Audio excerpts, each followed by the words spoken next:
مرحبا بكم في هذا الجزء حول عملية استقطاب المتطوعين في مؤسسات المجتمع المدني والتي ستركز على الأساسيات. تقود عملية التطوع التنمية المجتمعية في جميع أنحاء العالم، ولكن تعاني مؤسسات المجتمع المدني من عملية استقطاب المتطوعين والاحتفاظ بهم. في وحدة الأساسيات هذه سنتطرق لبعض الأسس المتعلقة باستقطاب المتطوعين للمؤسسات والحملات.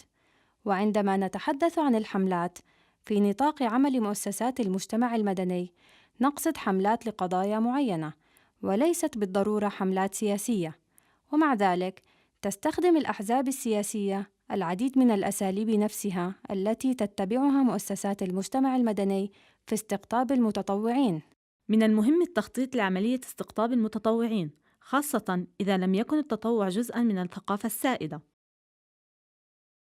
من أجل وضع برنامج جيد لاستقطاب المتطوعين، من المهم أن نتعرف أولاً على سبب مشاركة الناس كمتطوعين حتى نتمكن من تلبية اهتماماتهم. لذلك دعونا نفكر من منظور شخص يحتمل أن يتطوع. يقدم الأشخاص دعمهم ووقتهم للمؤسسات والحملات لأسباب كثيرة مختلفة. الأسباب الاجتماعية: يجد الناس المتعة من وجودهم حول أشخاص آخرين، وفي الأماكن التي لا يوجد فيها الكثير للقيام به في المجتمع، يعد العمل التطوعي فرصة اجتماعية تجذب الناس. هناك أسباب شخصية تدفع الأفراد للتطوع. يقدم أصدقاؤنا وعائلاتنا المساعدة لنا لكي يدعموا ما نفعله، ويعد الأصدقاء وأفراد الأسرة مصادر مهمة للمساعدة التطوعية. يشارك بعض المتطوعين لأسباب مهنية، فيمكن أن تضيف الخبرة التطوعية إلى السيرة الذاتية المهنية للشخص. وغالباً ما يرى الشباب القيمة في الحصول على خبرة عملية في القطاع التطوعي لبناء مؤهلاتهم المهنية. ففي المناطق التي ترتفع فيها معدلات البطالة، يمكن أن يكون التطوع حافزاً للباحثين عن العمل، حيث من الممكن أن يجعلهم التطوع أكثر جاذبية لأصحاب العمل المحتملين. القيم: بعض الناس يدعمون المؤسسات والقضايا والحملات لأنها تتوافق مع قيمهم الأخلاقية أو الدينية. صناع التغيير: بعض الناس يتطلعون إلى إحداث فرق ويؤمنون بقضية أو أهداف المؤسسة. بعض الأشخاص يفكرون بالمجتمع ككل، فهم يحصلون على الرضا الداخلي عن أنفسهم من خلال المساهمة في تطوير مجتمعهم. مركز أو وضع اجتماعي: أن تكون جزءاً من مؤسسة أو حركة أو مشروع مجتمعي يعطيك هذا مركزاً أو وضعاً اجتماعياً معيناً. يشارك بعض المتطوعين لخدمة القضايا والمنظمات التي قدمت لهم أو لأسرهم أو لمجتمعهم المساعدة، كانوا من المستفيدين من عمل المؤسسة. هناك الكثير من الأسباب التي تجعل الشخص يختار ويستفيد من التطوع، فهل يمكنك رؤية أي توجه معين في هذه القائمة؟ العديد من المتطوعين إما أنهم متصلون بشكل شخصي بالمؤسسة أو بقضيتها، أو متصلون بشكل شخصي مع متطوع آخر، وهناك آخرون متحدون فكرياً مع العمل التطوعي من خلال القيم الدينية أو الاجتماعية. وأخيراً، يرغب البعض في الحصول على مركز اجتماعي معين أو تقدم شخصي. ما تشترك فيه كل هذه الأسباب المختلفة هي المصلحة الذاتية. يتطوع الناس لأن من مصلحتهم القيام بذلك، ويخرجون من التجربة بشيء مفيد. لذا من واجبنا كمنظمين أن نفهم لماذا يتطوع الناس، ونتأكد من أننا نلبي احتياجاتهم. أين ستجد المتطوعين المحتملين؟ تذكر أن الكثير منهم هم أشخاص لديهم بالفعل بعض الصلة بالمؤسسة أو قضيتها. ابدأ باستخدام الشبكات التي تمتلكها مؤسستك. لديك الإمكانية للوصول إلى عدد غير محدود من المتطوعين المحتملين، لكن عليك أن تبدأ بما لديك من شبكات وأن تعمل من خلالهم. أولاً، اسأل عن متطوعين محتملين بين العائلة والأصدقاء، ثم الزملاء والمعارف. ثم فكر في المؤسسات الاجتماعية أو الدينية أو المهنية التي لها صلة بالعمل الذي تقوم به. على سبيل المثال، قد يكون هناك برنامج دراسات بيئية في إحدى الجامعات المحلية. يمكنك التواصل مع الكلية أو تجمع الطلاب في الكلية لطلب الدعم لمشاريعك البيئية. أخيراً، استخدم شبكات التواصل الاجتماعي لإعلام الناس بأنشطتك وبفرص التطوع لدى مؤسستك. كما هو الحال مع أي جهد تنظيمي، يجب التخطيط لكيفية استقطاب المتطوعين. قد تنجح في استقطاب وضم بعض المتطوعين دون وجود خطة واضحة، ولكن لديك فرصة أفضل لاستقطاب وضم المتطوعين والاحتفاظ بهم لفترة أطول عند التخطيط لذلك. استخدم هذه النصائح لتنظيم عملك. من المهم أن يكون لديك شخص أو لجنة مصغرة مختصة باستقطاب وضم المتطوعين، ومن المهم أن يعرف موظفو المؤسسة جميعاً هذا الشخص أو اللجنة المسؤولة عن الاستقطاب، فمن المحتمل أن يقوم بعض الأشخاص المهتمين بالتطوع مع المؤسسة بالتواصل مع مؤسستك أو موظفيها من تلقاء أنفسهم. إذا فعلوا ذلك، فيجب توجيههم إلى الجهة المناسبة لمعرفة المزيد عن فرص التطوع المتاحة لهم. يجب أن يقوم الشخص أو اللجنة المسؤولة عن المتطوعين بتطوير خطة استقطاب تحدد من سيتطوع من أجل الحملات أو البرامج أو المناسبات، وعليهم التخطيط لكيفية وطرق التواصل مع المتطوعين المحتملين. فعلى سبيل المثال، هل يلزم أن يكون هناك اتصال شخصي وجهاً لوجه، أو إعلان عبر الإنترنت، أو مكالمة هاتفية، أو جميع ما ذكر؟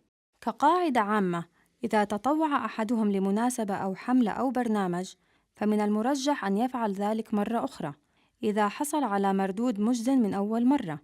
أيضاً، قد يكونوا مهتمين فقط في مواضيع محددة من القضايا التي تركز عليها مؤسستك، وقد لا يتطوعوا للمساعدة في حملات أو برامج لمواضيع أخرى.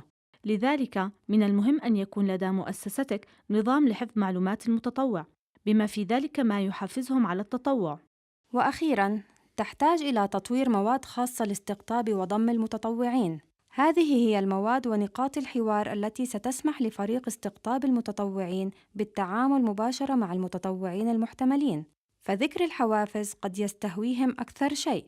وتأكد من وجود الوقت الكافي لفريق استقطاب المتطوعين لممارسة ودراسة نقاط الحوار لإقناع المتطوعين المحتملين وإجراء تعديلات على نقاط الحوار عند الضرورة. فيما يلي عناصر نقاط الحوار لاستقطاب المتطوعين. نقاط الحوار لاستقطاب المتطوعين الجيدة ينبغي أن تكون قصيرة، لا تزيد عن 4 جمل، وتستخدم بها لغة بسيطة، وتحدد الفرق الذي تحاول القيام به، هدفك، وكيف سيكون لعمل مؤسستك تأثير. بعبارة أخرى، تعد نقاط الحوار لاستقطاب المتطوعين مشابهة لنقاط الحوار في الحملات الخاصة بأعضاء المجتمع والجمهور المستهدف، فهي تختلف فقط بطبيعة الدعوة التي تطلقها الحملة. ما هي دعوة استقطابك للتطوع؟ ما هو على وجه التحديد العمل الذي تريد من المتطوع المحتمل القيام به؟ اجعل دعوتك محددة قدر الإمكان. حسناً، أصبح لديك الآن شخص معين لإدارة المتطوعين، وقمت أيضاً بتحديد الجهات التي ستطلب منها متطوعين، ولديك قاعدة بيانات خاصة بك تتعلق بالمتطوعين، وقمت بإعداد نقاط الحوار الخاصة باستقطاب المتطوعين. الآن أنت على استعداد للمضي قدماً. إن المفتاح الأساسي لتنمية قاعدة متطوعين قوية هو جعل عملية استقطاب أو ضم المتطوعين أمراً تقوم به المؤسسة يومياً. إذا عبر شخص ما عن اهتمامه بعمل المؤسسة، فاطلب منه التطوع. إذا عبر الأشخاص عن إعجابهم بمنشورات المؤسسة على الفيسبوك، فاطلب منهم التطوع. وإذا لم تكن لدى المؤسسة حاجة فورية للمتطوعين، فاحرص على مشاركة المتطوعين من خلال تقديم دورات تدريبية داخلية لهم، أو دعوتهم لمناسبات اجتماعية، أو استضافتهم لمناقشة موضوع ما. اطلب من المتطوعين الحاليين العودة للمشاركة بنشاطات أخرى، واطلب منهم دعوة أصدقائهم وعائلاتهم للمشاركة أيضاً. استقطاب المتطوعين هو الخطوة الأولى، ولكن إبقاء المتطوعين سعداء ومنتجين يأتي بعد ذلك. أولاً، دع المتطوعين يشعرون دائماً بالترحيب في مؤسستك أو في المناسبات والنشاطات.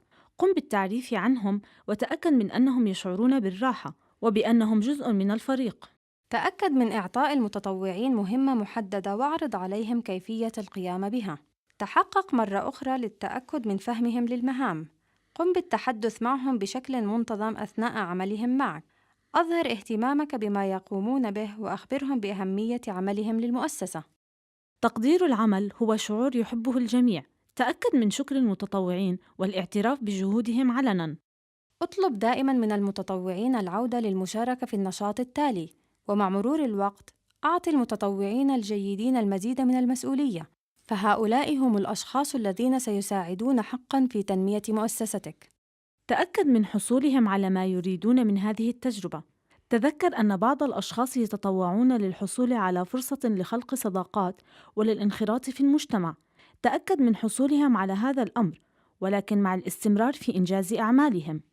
يساهم المتطوعون في تنمية المجتمعات في جميع أنحاء العالم، فبسبب العمل التطوعي تتمكن المؤسسات الخيرية والمجتمعية من التعامل مع القضايا المهمة التي تؤثر على ملايين الأشخاص، ولكن تعاني المنظمات أحياناً من عملية استقطاب المتطوعين والاحتفاظ بهم، لأنهم يتغاضون عن الأسباب والدوافع التي تدفع الناس للتطوع، وعن كيفية ضمان أن تكون التجربة مجزية لهم. ولنكن واضحين، العمل التطوعي مجزي بالفعل وله مردود جيد بالنسبة للمتطوعين،